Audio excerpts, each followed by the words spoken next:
Class में ये चर्चा चल रही थी, मैं आपको ये बता रहा था कि कंप्यूटर सिस्टम के बारे में कि कंप्यूटर सिस्टम क्या होता है। तो यहाँ पर देख सकते हैं कि जैसे आपका मनुष्य शरीर है वो दो पार्टों से मिलकर बना होता है, हार्डवेयर और सॉफ्टवेयर।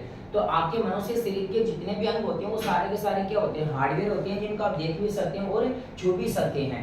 जैसे हाथ को हाथ ही बोलोगे, पैर को पैर ही बोलोगे, लेकिन सभी अंगों को आपस में जोड़ दिया जाए तो आप क्या बोलोगे, एक मनुष्य शरीर बोलोगे। पूरा ढांचा बना के तैयार कर दिया, स्ट्रक्चर बना के तैयार कर दिया। और जब तक जीव आत्मा नहीं डालेंगे तब तक आपका मनुष्य शरीर क्या रहेगा, मृत मशीन के समान रहेगा, शरीर का कोई भी काम नहीं करेगा। ऐसे बोलते हैं ना कि हार्ट का झटका है और जीव निकल गया, तो जीव निकल जाने के बाद में आपका मनुष्य शरीर क्या हो जाता है, मृत मशीन के समान हो जाता है, शरीर का कोई भी काम नहीं करता है। अगर मरा हुआ इंसान टांग ला रहा है तो समझ आना कि वो आपसे मजाक कर रहा है, ठीक है ना।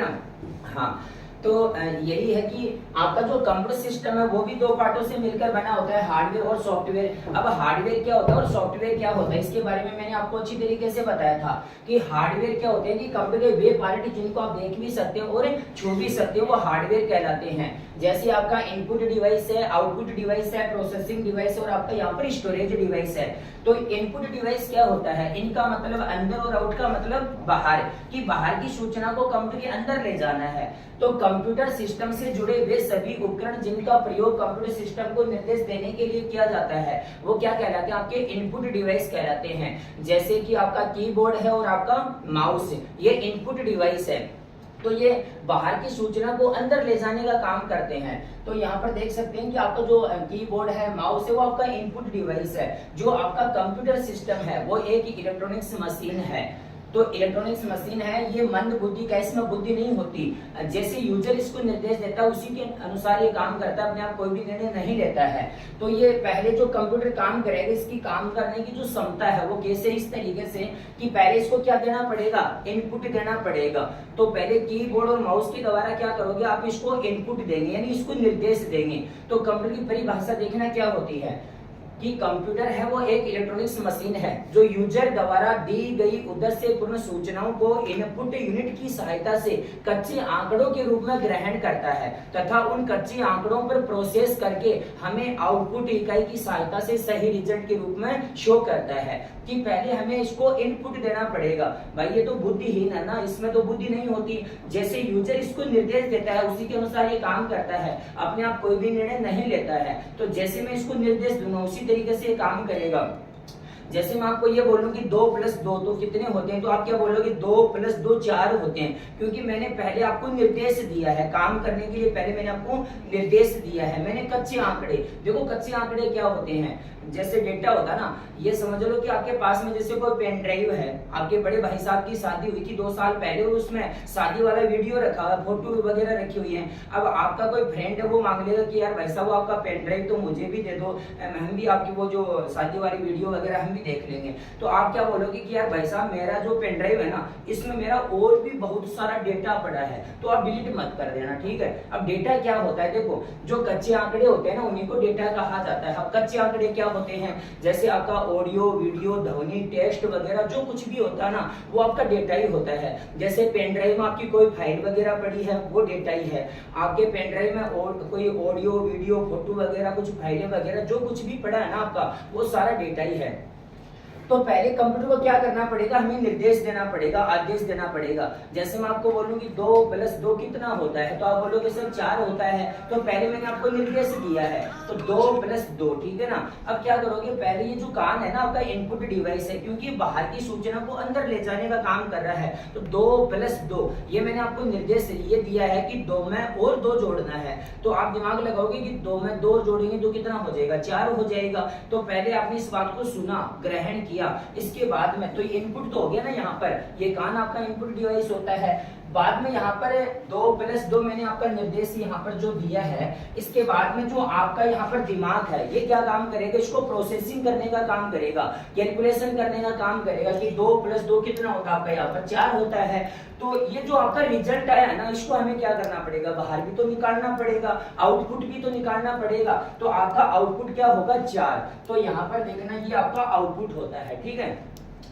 अब आउटपुट क्या होता है कि कंप्यूटर सिस्टम के अंदर की सूचना को बाहर दिखाने के लिए जिस डिवाइस का यूज किया जाता है वो आपका आउटपुट डिवाइस कहलाता है। जैसे आपका यहाँ पर मॉनिटर है और आपका यहाँ पर प्रिंटर है, इस तरीके से। तो ये आपका यहाँ पर रिजल्ट आ जाएगा, आउटपुट आ जाएगा। अब मुझे क्या करना है कि यहाँ पर कोई ना कोई, जैसे अभी एग्जाम चल रही है अपने कॉलेज की, ठीक है, और मुझे एडमिट कार्ड निकालना है या फिर मुझे कोई रिजल्ट निकालना है, तो कंप्यूटर को निर्देश देना पड़ेगा पहले। हाँ, अब यहाँ पर देखो अलग अलग काम करने के लिए आपको अलग अलग वेबसाइट की आवश्यकता पड़ेगी। जैसे मैंने बताया था कि सबसे पहले तो आपके कंप्यूटर में क्या होना चाहिए, इंटरनेट कनेक्ट होना चाहिए। तो यहाँ पर आपके कंप्यूटर में क्या है, इंटरनेट कनेक्ट है। और इसके बाद में इंटरनेट चलाने के लिए आपको एक एप्लीकेशन की आवश्यकता पड़ेगी। वो कौन सा, आपका यहाँ पर गूगल क्रोम होता है। जैसे आप नया मोबाइल लेके आते हैं, स्मार्टफोन एंड्रॉइड मोबाइल लेके आते हैं, तो उसमें एक बाय डिफॉल्ट वेब ब्राउजर होता है, इंटरनेट चलाने का एक माध्यम होता है। वो कौन सा होता है, आपका यहाँ पर गूगल क्रोम होता है। और जैसे आप एप्पल का मोबाइल लेके आओगे, आईफोन लेके आओगे, तो उसमें भी एक वेब ब्राउजर होता है इंटरनेट चलाने के लिए, जिसको वेब ब्राउजर कहा जाता है। तो उसमें कौन सा आएगा, आपका सफारी आएगा। हाँ, सफारी। तो सबसे पहले क्या कर लेंगे, आप गूगल क्रोम को ओपन कर लेंगे। सभी लोग परिचित हैं इसके द्वारा, ये आपके मोबाइल के अंदर होता है गूगल क्रोम इंटरनेट चलाने के लिए। तो गूगल क्रोम को क्या कर लेंगे, आप इस तरीके से ओपन कर लेंगे और इसके बाद में आपको क्या मिलेगा, यहाँ पर गूगल मिलेगा। अब ये गूगल क्या होता है, ये सर्च इंजन होता है। ये अमेरिका की वेबसाइट है, यहाँ से आप किसी भी सूचना को सर्च कर सकते हैं। तो अलग अलग वेबसाइट, देखो अलग अलग काम करने के लिए अलग अलग वेबसाइट होती है। तो एक हर एक वेबसाइट का क्या होता है, एक एड्रेस होता है, और उसी संपूर्ण एड्रेस को क्या कहा जाता है, यूआरएल कहा जाता है, यूनिफॉर्म रिसोर्स लोकेटर कहा जाता है। तो सबसे पहले देख लेंगे, थोड़ा जूम करके आपको यहाँ पर दिखा रहे हैं, देखना क्या लिखा हुआ है। ये लिखा हुआ कि सर्च गूगल और टाइप ए यूआरएल। तो आप जिस वेबसाइट के ऊपर जाना चाहते हैं उस वेबसाइट का क्या कर देंगे, यहाँ पर एड्रेस है वो टाइप कर देंगे। और एड्रेस कहाँ टाइप करोगे, आप एड्रेस बार में टाइप करोगे। तो एड्रेस बार कौन सी होती है, ये जो ऊपर पट्टी देख रहे हैं ना, ये आपका एड्रेस बार ही है, और ये भी आपका एड्रेस बार ही है, ये सर्च बार नहीं है। सर्च बार तो आपके कंप्यूटर में कौन सी होती है, सर्च बार तो देखना आपके कंप्यूटर में ये होती है जो नीचे टास्क बार के ऊपर होती है, स्टार्ट बटन के पास में, ये सर्च बार होती है। तो सबसे पहले आपको क्या करना है, गूगल क्रोम को ओपन करना है। इसके बाद में आप सर्च बार में चले जाओगे और यहाँ पर मुझे कोई रिजल्ट डाउनलोड करना है या फिर एडमिट कार्ड डाउनलोड करना है, तो अपने सीकर झुंझुनू चूरू 3 जिलों में जितनी भी कॉलेज है वो किसके अंडर में, आपका शेखावाटी यूनिवर्सिटी के अंडर में है। तो आप यहाँ पर क्या करेंगे, सीधा डायरेक्ट लिखोगे PDUSU इस तरीके से, पंडित दीनदयाल उपाध्याय शेखावाटी यूनिवर्सिटी। और जैसे आप इंटर बटन दबाओगे तो यहाँ पर देख सकते हैं वेलकम टू, जैसे ही क्लिक करोगे एक नया पेज आपके सामने आ जाएगा शेखावाटी यूनिवर्सिटी का। एक आपको यहाँ पर मिलेगा स्टूडेंट कॉर्नर, और जैसे आप स्टूडेंट कॉर्नर के ऊपर क्लिक करोगे इसके बाद में आप रिजल्ट में चले जाओगे, और जैसे आप रिजल्ट के ऊपर क्लिक करोगे फिर एक नया पेज आपके सामने आ जाएगा। और यहाँ पर देख सकते हैं आपका लिखा हुआ है कि स्टूडेंट पैनल 2023 आपका लिखा हुआ है। जैसे ही क्लिक करेंगे यहाँ पर एक बार रिजल्ट आपको निकाल के दिखा देता हूँ 2022 का रिजल्ट। 2022 वाले सेक्शन के ऊपर क्लिक कर रहा हूँ, फिर भी एक नया पेज आपके सामने आएगा, ये रीलोड हो रहा है, यहाँ पर देख रहे हैं ऊपर। इसके बाद में यहाँ पर आपकी क्लासें आ जाएंगी कि कौन सी क्लास का रिजल्ट आप निकाल रहे हैं। तो थोड़ा सा स्क्रॉलिंग करके नीचे चले आओगे, यहाँ पर देखना क्या लिखा हुआ, आपका BA पार्ट फर्स्ट लिखा हुआ है, और इसके बाद में एक लिंक भी यहाँ पर दिया हुआ है। और ये जो रिजल्ट आपका किस तारीख को डिक्लेयर हुआ था ये भी आपकी डेट यहाँ पर लिखी हुई है। और इस लिंक के ऊपर मैं जैसे ही क्लिक करूंगा ना तो एक नया पेज आपके सामने आ जाएगा।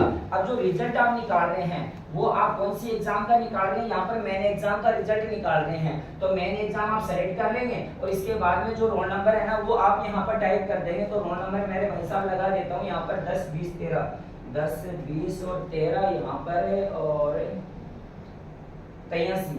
इसके बाद में क्या करना, आपको यहाँ शो रिजल्ट के ऊपर क्लिक करना, और जैसे आप यहाँ पर क्लिक करोगे एक रिजल्ट आपके सामने आएगा निकल कर।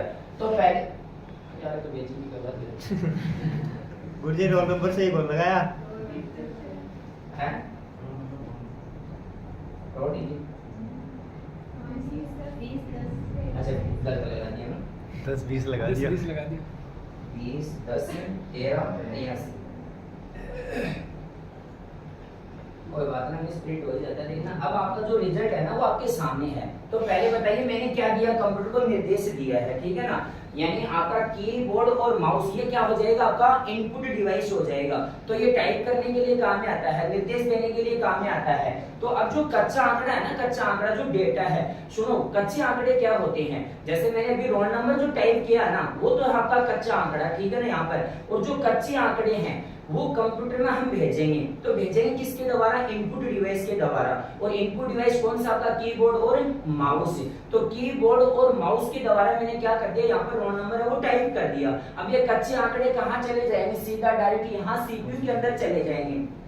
तो जो सीपीयू होता है वो कंप्यूटर का दिमाग होता है। सीपीयू की फुल फॉर्म होती है आपका सेंट्रल प्रोसेसिंग यूनिट, केंद्रीय प्रक्रिया इकाई। और ये जो सीपीयू है इसको यहाँ पर प्रोसेसर कहने का मतलब ये कंप्यूटर का दिमाग होता है। तो पहले कीबोर्ड और माउस के द्वारा मैंने यहाँ पर कुछ आपका जो उसको कच्चे आंकड़े बोलेंगे, कच्चे आंकड़े हैं, इनको मैंने यहाँ पर क्या कर दिया है, ग्रहण करवाया है, ठीक है। तो आपका कंप्यूटर सिस्टम पहले क्या करेगा, जो कच्चे आंकड़े हैं इनको ग्रहण करेगा। ग्रहण करने के बाद में यहाँ पर सीपीयू क्या करेगा, इसको प्रोसेसिंग करेगा। और प्रोसेसिंग करने के बाद में जो आपका डेटा यानी जो आपका रिजल्ट आएगा वो आपका यहाँ पर क्या होगा, आउटपुट होगा। तो ये जो आपका आउटपुट है वो कहाँ दिखाया जा रहा है, आपको मॉनिटर की स्क्रीन पर दिखाया जा रहा है। आपका एलईडी है, एलसीडी है, इसको क्या कहा जाता है, मॉनिटर कहा जाता है। तो ये आपका यहाँ पर आउटपुट है। अब मान लीजिए इसी पीडीएफ को मैं पेन ड्राइव में डाल दूं तो वो क्या हो जाएगा, आपका डेटा हो जाएगा, ठीक है ना। कि मेरा कुछ डेटा पड़ा है, मेरी कुछ पीडीएफ वगैरह फाइलें वगैरह पड़ी हैं, तो आप डिलीट मत कर देना, ये डेटा होता है आपका। तो जो आपका आउटपुट आया है, ये आउटपुट आपका दो प्रकार का होता है। एक तो होता है आपका सॉफ्ट कॉपी आउटपुट, दूसरा होता है आपका hard copy output. Soft copy output वह आउटपुट होता है जिसको आप मॉनिटर की स्क्रीन पर देख सकते हैं, पढ़ सकते हैं, लेकिन छू नहीं सकते। और हार्ड कॉपी क्या होता है कि हार्ड कॉपी वह आउटपुट होता है जिसको आप देख भी सकते हैं, पढ़ भी सकते हैं और छू भी सकते हैं। लेकिन इसको मुझे क्या करना पड़ेगा, प्रिंटर के द्वारा कागज पर छापकर बाहर निकालना पड़ेगा। तो वो क्या हो जाएगा, आपका हार्ड कॉपी हो जाएगा। तो ये तो है आपका सॉफ्ट कॉपी और वो क्या हो जाएगा, आपका हार्ड कॉपी, कागज पर प्रिंट होने के बाद में इस तरीके से। तो कंप्यूटर इसी तरीके से काम करता है, पहले इसको इनपुट देना पड़ेगा, बाद में प्रोसेसिंग करेगा और इसके बाद में आपका आउटपुट आएगा।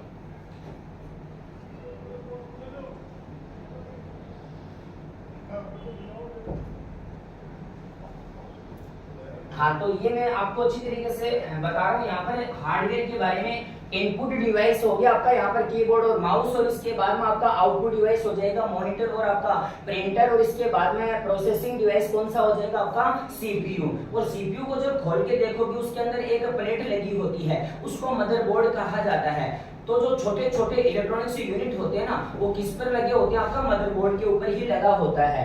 इसके बाद में आगे चलते हैं, ये कंप्यूटर का दिमाग होता है सीपीयू। आगे आएगा आपका स्टोरेज डिवाइस। तो स्टोरेज का मतलब क्या होता है, भंडारण होता है, और डिवाइस का मतलब आपका यहाँ पर उपकरण होता है। तो स्टोरेज डिवाइस कौन सा होता है, आपका यहाँ पर मेमोरी होता है। तो मेमोरी जैसे आप अपने मोबाइल के अंदर किसी भी डेटा को स्टोर रखने के लिए वो आपका यहाँ पर क्या होगा, मेमोरी कार्ड होगा, तो उसको हम एसडी कार्ड बोलते हैं। तो एसडी कार्ड आप डालोगे। मेरे दादाजी की जब सगाई हुई थी तो मेरे दादाजी की जो फोटो, मेरी दादी जी की जो फोटो वगैरह पड़ी थी ना, मेरा दादाजी बहुत ज्यादा बढ़िया करती।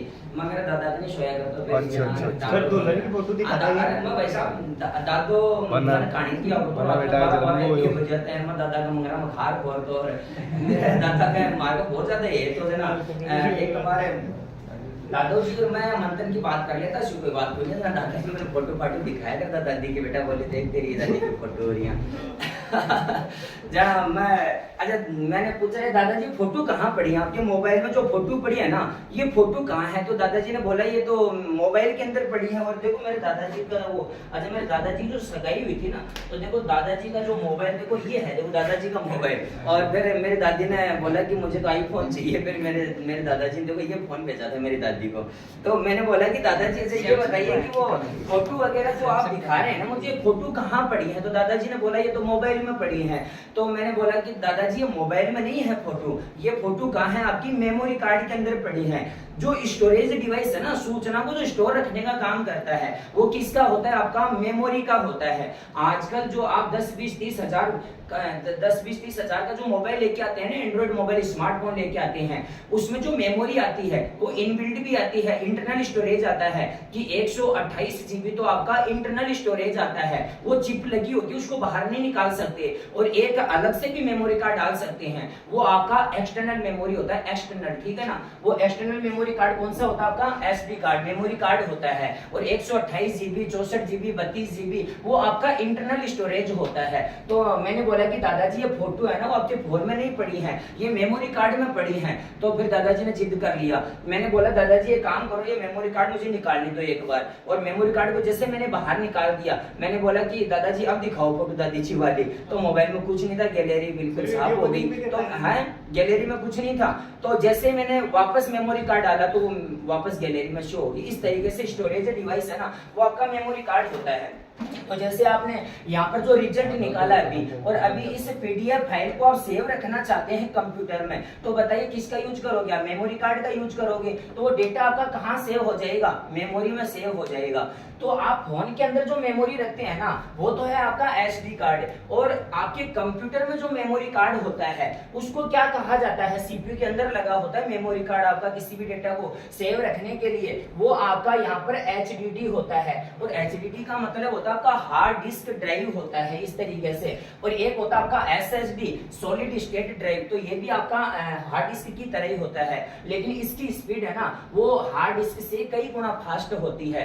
कि जैसे आपका 1024 GB होता है, तो 1024 GB के बराबर क्या हो जाएगा, आपका 1 TB हो जाएगा, 1 TB हार्ड डिस्क, इस तरीके से। तो 1 TB हार्ड डिस्क और आपका 256 GB SSD बराबर है, इसकी स्पीड थोड़ी तगड़ी होती है, ठीक है ना। यहाँ पर तो ये मैंने आपको अच्छी तरीके से बताया कि हार्डवेयर, ये तो हार्डवेयर हो जाएंगे।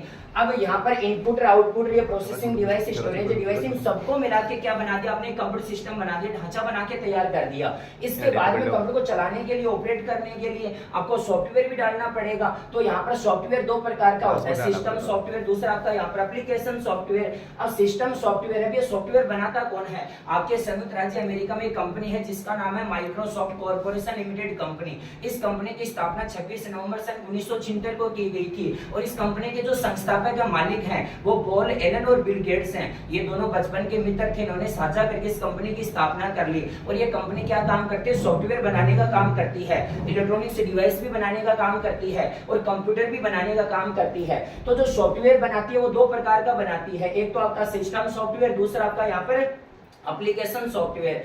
अब मान लीजिए कि आपके घर में कोई कंप्यूटर पड़ा है, ऑलरेडी पहले से बंद पड़ा है, 4 साल से बंद पड़ा है, कोई लाइट का झटका आया था, विंडो उड़ गई थी उस टाइम पर, ठीक है। अब आप ये सोचोगे कि मैं कंप्यूटर सीख रहा हूं, तो मेरे घर पर जो कंप्यूटर पड़ा है ना, मैं इसको भी तो चला लूं यहाँ पर। तो उसको चलाने के लिए, ऑपरेट करने के लिए सबसे पहले दोनों में से कौन सा सॉफ्टवेयर डालोगे आप, सिस्टम सॉफ्टवेयर डालोगे। और सिस्टम सॉफ्टवेयर को OS यानी ऑपरेटिंग सिस्टम भी कहा जाता है। ऑपरेटिंग सिस्टम डाल दिया, आपका कंप्यूटर क्या हो जाएगा, चालू हो जाएगा, स्विच ऑन हो जाएगा। अब ये ऑपरेटिंग सिस्टम भी दो प्रकार का होता है, एक आपका CUI पर आधारित ऑपरेटिंग सिस्टम, दूसरा आपका GUI पर आधारित ऑपरेटिंग सिस्टम। तो CUI का मतलब है कमांड यूजर इंटरफेस, यानी CUI कमांड यूजर इंटरफेस, और एक है आपका यहाँ पर GUI ग्राफिकल यूजर इंटरफेस। तो आप CUI पर आधारित ऑपरेटिंग सिस्टम अगर आप अपने कंप्यूटर सिस्टम में डालोगे, जैसे MS DOS और यूनिक्स, तो आपका कंप्यूटर चालू हो जाएगा, स्विच ऑन हो जाएगा। लेकिन इसमें काम करना थोड़ा मुश्किल होता है, कठिन होता है। अगर कुछ गलतियां होगी, त्रुटियां होगी तो सुधारना काफी मुश्किल है। MS DOS में दिखाऊंगा, एक ब्लैक सी स्क्रीन होती है मेरी तरह कंप्यूटर में। हाँ, अब यहाँ पर जो माइक्रोसॉफ्ट कंपनी ने जो पहला ऑपरेटिंग सिस्टम बनाया था सन 1980 में बनाया था, वो कौन सा था आपका MS DOS। तो मेरे दादाजी जो काम करते थे ना कंप्यूटर, आज से 40 साल पहले अमेरिका में काम करते थे मेरे दादाजी किसी कंपनी के अंदर, तो उस समय MS DOS ही डाल रखा था मेरे दादाजी ने। और जो काम करते थे, दादाजी को थोड़ी तकलीफ होती थी इसमें काम करने में, थोड़ी कठिनाइयां होती थी। अगर कुछ गलतियां होगी, त्रुटियां होगी तो सुधारना भी काफी मुश्किल था। और इसमें ऐसा नहीं कि वो डेस्कटॉप मिलेगा, स्क्रीन मिलेगी, आपको कुछ नहीं मिल मिलता है, इसमें कमांड लगा लगा के काम करना पड़ता है। अब यहाँ पर मेरे दादाजी ने क्या कर दिया भाई साहब, सीधा डायरेक्ट माइक्रोसॉफ्ट कंपनी का जो मालिक था ना पॉल एलन और बिल गेट्स, उनको मेरे दादाजी ने हाँ कॉल कर दिया और मेरे दादाजी ने बोला जी जो हम काम कर रहे हैं ना MS DOS में, थोड़ा काम करना मुश्किल है, थोड़ा कठिन हो रहा है, कुछ गलतियां हो रही हैं तो उनको सुधारना काफी मुश्किल है, तो आप एक काम करो क्यों ना कोई नया वर्जन बना दीजिए ताकि काम करने में क्या हो जाए, थोड़ा आसान हो जाए, कुछ एप्लीकेशन बना दो, डेस्कटॉप वगैरह बना दो तो आसान हो जाएगा काम। तो फिर दादाजी ने यहाँ पर मेरे दादाजी की बात को स्वीकार करते हुए माइक्रोसॉफ्ट कंपनी वालों ने क्या कर दिया, यहाँ पर GUI पर आधारित ऑपरेटिंग सिस्टम बना दिया। और वो कौन सा था आपका, यहाँ पर MS विंडो, माइक्रोसॉफ्ट विंडो। जैसे कि आपका स्मार्टफोन होता है, टच स्क्रीन मोबाइल होता है, तो उसको भी चलाने के लिए एक ऑपरेटिंग सिस्टम होता है, वो आपका एंड्रॉइड होता है। और जो एप्पल का मोबाइल है आईफोन, तो उसका भी ऑपरेटिंग सिस्टम होता है आपका iOS। इसी प्रकार जो कंप्यूटर है, तो कंप्यूटर को भी चलाने के लिए, ऑपरेट करने के लिए इसका भी एक ऑपरेटिंग सिस्टम होता है। वो कौन सा होता है आपका MS विंडो होता है, माइक्रोसॉफ्ट विंडो होता है जो माइक्रोसॉफ्ट कंपनी बनाती है। और MS विंडो के वर्जन अलग अलग होते हैं, थोड़ा सा जूम करके आपको दिखा रहे हैं, यहाँ पर देखना विंडोज 7, 8, 10, 11 कोई सा भी वर्जन डाल देंगे आपका कंप्यूटर चालू हो जाएगा, स्विच ऑन हो जाएगा। हाँ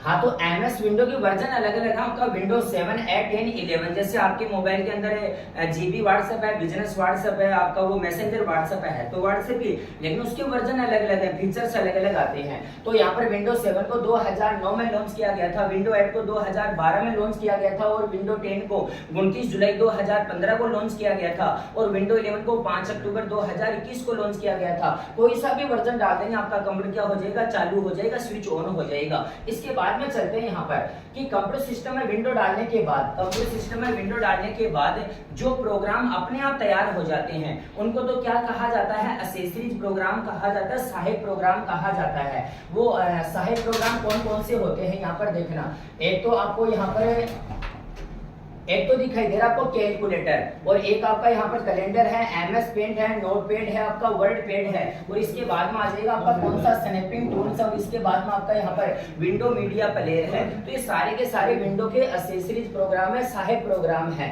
कि कंप्यूटर सिस्टम में विंडो डालने के बाद ये प्रोग्राम तो क्या हो जाएंगे, अपने आप तैयार हो जाएंगे, आपको अलग से डालने की कोई जरूरत नहीं है। वो थोड़ा गेट आप लोगों ने बता दो, आप लोग जो ऐसी वगैरह चलती रहे ना तो गेट ने खोलोगे ना वापस बंद कर देंगे।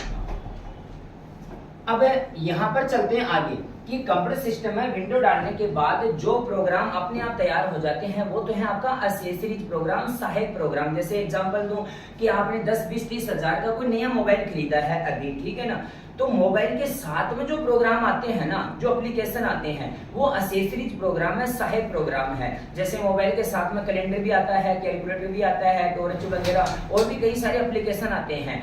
अब जैसे कि आपको इंस्टाग्राम की जरूरत पड़ी तो आप क्या करोगे, सीधा प्ले स्टोर में जाओगे।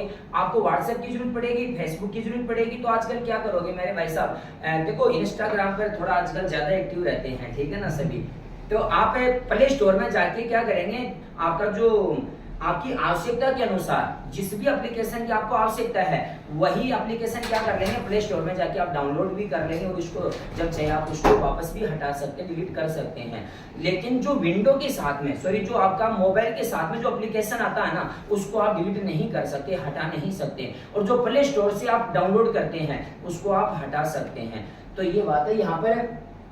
अब आगे चलते हैं कि कंप्यूटर सिस्टम में विंडो डालने के बाद जो प्रोग्राम अपने आप तैयार हो जाते हैं वो तो है आपका एक्सेसरीज प्रोग्राम, सहायक प्रोग्राम। इसके बाद में कंप्यूटर सिस्टम में विंडो डालने के बाद जो प्रोग्राम अलग से डाले जाते हैं, जो सॉफ्टवेयर अलग से डाले जाते हैं गूगल से डाउनलोड करके यूजर के विशेष कार्य को पूरा करने के लिए, वो कौन से होते हैं आपके यहाँ पर एप्लीकेशन सॉफ्टवेयर होते हैं। जैसे टाइपिंग सीखने के लिए आपका टाइपिंग मास्टर है, MS ऑफिस का काम करने के लिए आपका MS ऑफिस हो जाएगा। अगर आप अकाउंट्स का काम करना चाहते चाहते हैं, बही खाते का काम करना चाहते हैं, खाता बही का काम करना चाहते हैं, तो वो आपका यहाँ पर टैली हो जाएगा। टैली आपका एक अकाउंटिंग सॉफ्टवेयर होता है। अगर बिन यानी कि फोटो को डिजाइन करना है तो कौन सा डाउनलोड करोगे आप? फोटोशॉप डाउनलोड करोगे, क्योंकि उसमें फिल्टर वगैरह लगाने का काम होता है। फोटो को आप डिजाइन कर सकते हैं, जो स्टूडियो वाले काम करते हैं ना, शादी का जो फोटो वाले एल्बम बनाते हैं, वो आपका फोटोशॉप में ही डिजाइन होता है। छोटी माड़ा काड़ों के लिए तो वो जैसे कोई आपको तिल वगैरह लगाना है और जो आपको कोई दाग धब्बा है तो वो उसको साफ करना है, ब्यूटी करना है, तो ये सारा काम किसमें हो जाएगा? आपका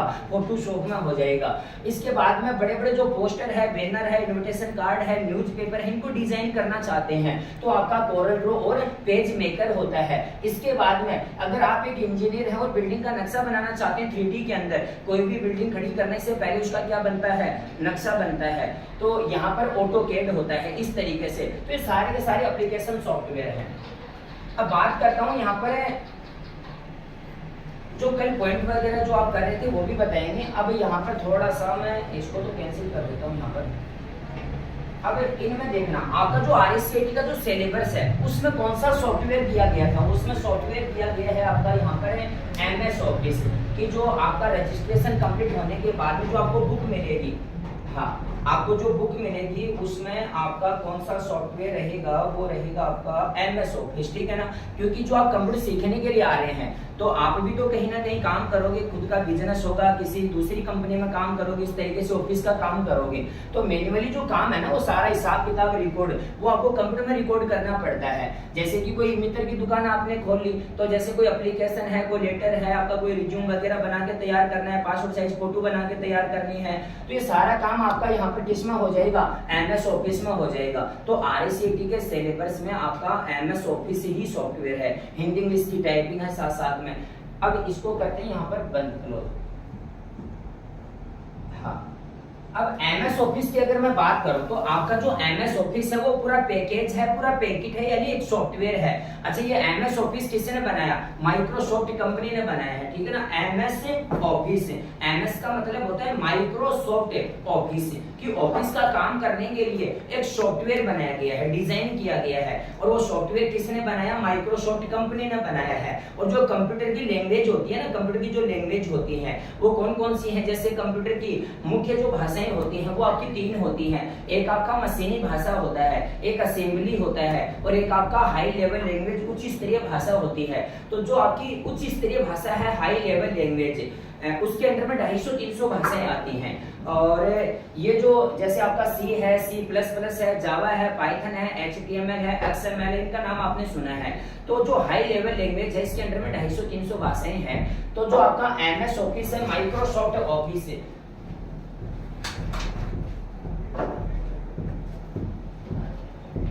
हाँ, तो जो माइक्रोसॉफ्ट ऑफिस है वो आपका कौन सी लैंग्वेज में बनाया गया है, यानी कंप्यूटर की कौन सी भाषा में बनाया गया है, डिजाइन किया गया है, वो आपका C++ लैंग्वेज में इसको बनाया गया है MS ऑफिस को। और इसका निर्माण कब किया गया था? सन आपका यहाँ पर 1989 में, ठीक है ना।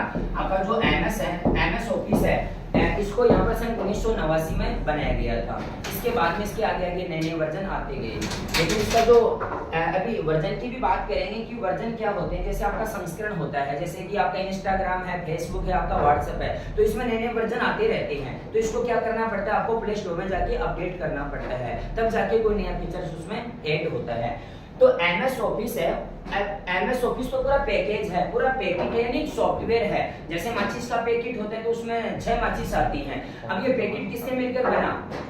माचिस का जो पैकेट है वो किससे मिलकर बना? माचिसों से मिलकर बना है। तो यहाँ पर जैसे दुल्हन का सेट होता है, दुल्हन को सजाने के लिए दुल्हन का सेट आता है ना, तो उसमें कई सारे आइटम आते हैं दुल्हन को सजाने के लिए। तो वो पूरा सेट किससे मिलकर बना? कई आइटम उसमें डाले गए हैं इस तरीके से। तो इसी प्रकार ये सॉफ्टवेयर, एक तो आपका यहाँ पर मैंने कल बताया था आपका एक सॉफ्टवेयर होता है ना इस तरीके से, और एक होता है आपका यहाँ पर प्रोग्राम। सॉफ्टवेयर और प्रोग्राम में क्या अंतर है कि सॉफ्टवेयर है वो आपका विभिन्न प्रोग्रामों के समूह को क्या कहा जाता है? सॉफ्टवेयर कहा जाता है। तो आपका जो MS ऑफिस है वो पूरा एक पैकेज है, पैकेट है, एक सॉफ्टवेयर है।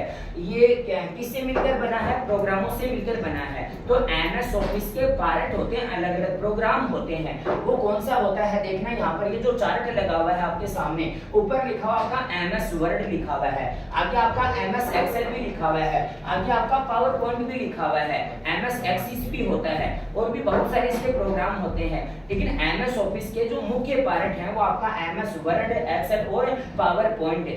ये MS Word, Excel, PowerPoint सीख लेंगे आप, हिंदी इंग्लिश की टाइपिंग अच्छी तरीके से सीख लेंगे और कंप्यूटर का जो बेसिक नॉलेज है, फंडामेंटल है, आपका जो इंटरनेट का नॉलेज है, ये होने के बाद में आप 15-20 हजार रुपए हर कहीं कमा सकते हैं। तो आगे देखते हैं यहाँ पर। अभी तो मैंने बताया था, कल भी बताया कि मेरे वैसा अभी तो आप जीरो हैं, देखो इस मामले में बिल्कुल जीरो हैं आप कंप्यूटर के मामले में। अब कंप्यूटर, अब ये मत सोचना कि मैं एक ही दिन में सीख जाऊंगा, ठीक है, और आप ये भी मत सोचना कि मैं कुछ नहीं कर पाऊंगा, मैं कुछ नहीं सीख पाऊंगा। देखो धीरे धीरे सब कुछ हो जाएगा। आपकी सोच हमेशा बस ये रहनी चाहिए कि मुझे सीखना है। और